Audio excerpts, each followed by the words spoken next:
Kayo na! Eto, tatandaan nyo. Sa susunod na tumakas pa kayo ulit, hindi na kayo makakalabas ng buhay dito. Naintindihan mo? Makakaharap ka rin ng katapat mo, Pakito! Sinasabi mo? Ha? Sumula nang dumating dito si Lolong, wala na ho kayong ibang bukang bibig, kundi Lolong na yan. Pamilya na ang turing natin kay Lolong. Kayo lang hola. Ben! Lola ko, alam ko lang na meron na pala kayong ibang apo. Sana hindi na lang ako umuwi dito. Talaga na kayo magkikita ni Julio. And why? Kailangan eh. Alam mo kasi iba rin pagka nalaman ng mga pulis na nakasandal ka kay Julio. Okay, I'll help you. Ito naman po, para kay Lolo. Ay! Oh my God! Mimay, what was I thinking? Expecting better from someone raised by her. Ano ho? Pinalaki mong walang breeding ang batang ito. Tingnan mo tuloy, God. Stop it. Kumakain tayo. Bakit mo binabawal? Babagong buhay na ako eh. Tama yan. Pero may mga bagay na hindi dapat natin kalimutan para protektahan kung ano meron tayo. Ano ba talagang kwento mo, Long? Paano ka na parito? Hindi ko rin alam eh.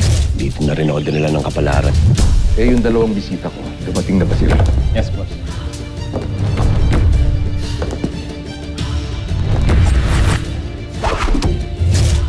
Mabilis ka pa rin. May konting bagal pa rin ang talib mo. Kailangan nyo nang magpakita sa kanya. Malaking grupo ang kailangan niyang harapin. Hindi niya kayang mag-isa. Maaasahan ko ba kayo? Para kay Lolo. Why do you hate them so much? Yung batang yon, halimong siya! Anak ko siya! Mahal ko silang dalawa ni Elsie! And if you can't respect me, mahihiwalay ako ulit sa inyo. Gusto mo yun? Fine. I'm sorry, Elsie. Can you give us another chance? Please.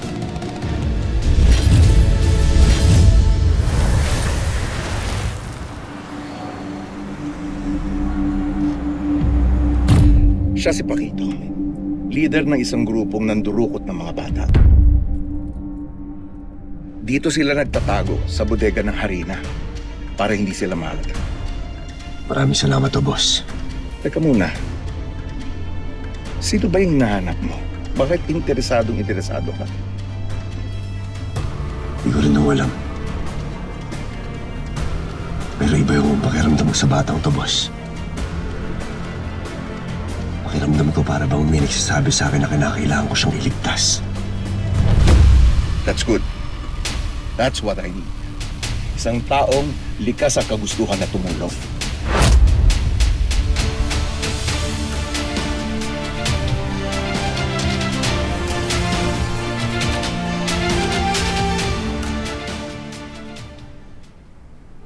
Stay.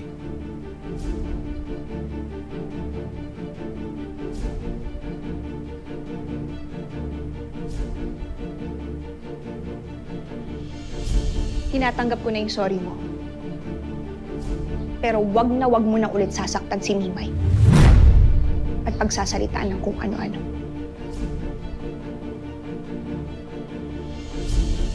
Ina sa ina.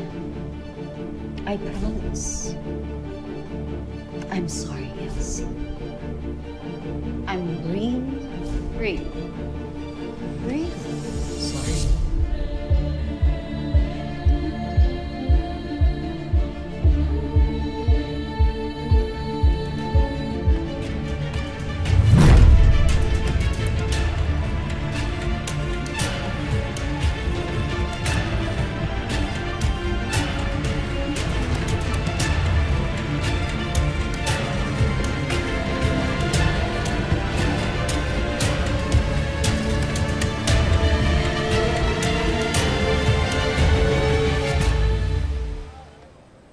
Oh, kumain muna kayo. Ayos Bahala. to Ayun, kuha. Ayan, oh. Ayan, panulak. Ayos. Yan. Oh, sige. Makuha lang kayo dyan.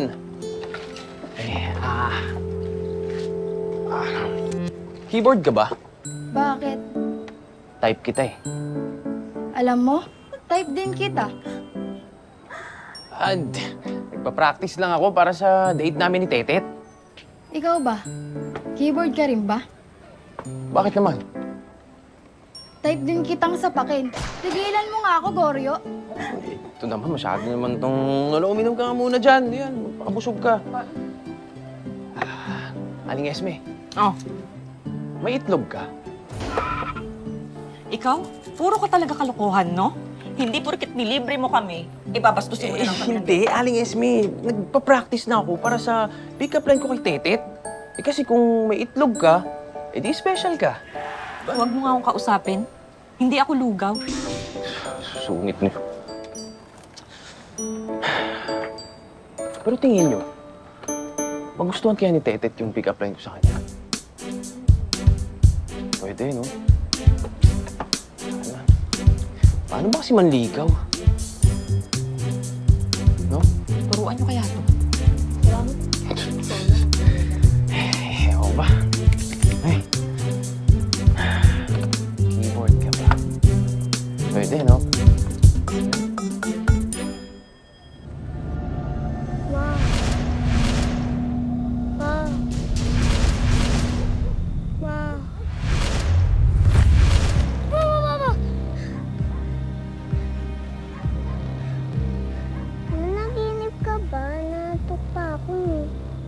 Ano mo naman nasabi?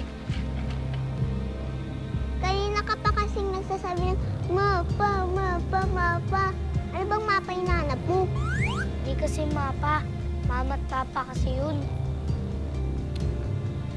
Di ko gano'n makita yung mukha nila.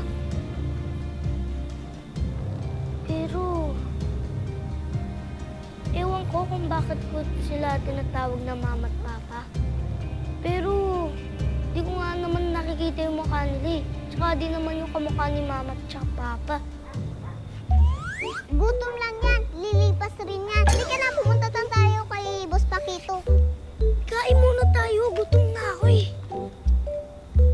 Gusto ko pa nga kumain eh. Kain muna tayo. Gusto mo ng ice cream?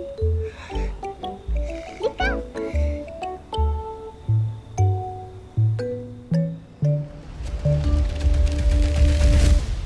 Ikaw yung huling nagbigay, di ba? Ha? Ano, tama ba yung pagkakakwenta? Yan na yun?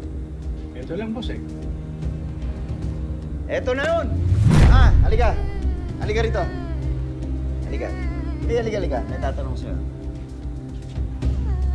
Anong nangyari? Bakit ito lang yung ano? Binigay mong pera dito. Wala po kasi nagbigay. Walang nagbigay. Halika rito. Halika. Halika. Eh, ano to? Ayan, ano yan? Sorry po, kumain po kasi ako ng ice cream. Nagugutom. Ano? Sandali. Ayusin mo yung salita mo. Ano to? Ano to? Sorry po, kumain po kasi ako ng ice cream. Okay. Kumain ka ng ice cream. Nagugutom ka. Pero hindi lang naman po ako yung kumain. Binigyan ko lang naman po sila. Binigyan mo rin sila. Ang bait mo. Tama yun. Binigyan mo sila, no? Salamat po, Boss Paquito. Bait mo naman. Bait mo. Bait po talaga ako. Bale. Dahil mabait ka. Itali ito ngayon, ha? Itali ito! Ano? Si Neneng! Ako na lang! Isama niyo na ito!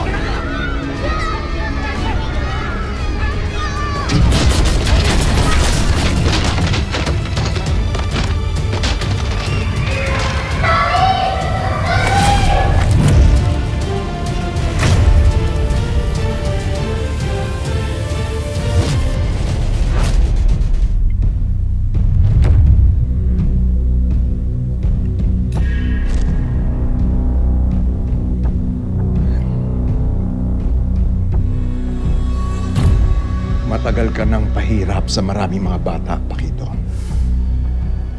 Ngayon, babagsak ka na.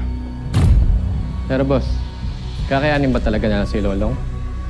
Wala namang hindi kakayanin si Lolong. Nakita ko na kung paano siya lumaban. Lalo na ngayon na makakasama niya mga kaibigan niya. Kaya ba sila ang kinuha niyo para makasama niya? Exactly. Lalabas ang galing at potensyal niya kapag kasama niya ang mga taong malapit sa puso niya. Dahil alam niyang hindi siya pwede magkamali. Ganyang klaseng tao si Lolo. Gagawin niyang lahat, wag lang mapahamak ang mga taong mahalaga sa kanya. Konti na lang, Lolo. Mapapabagsak mo na rin ang tunay na target mo. Si Julio Figueroa.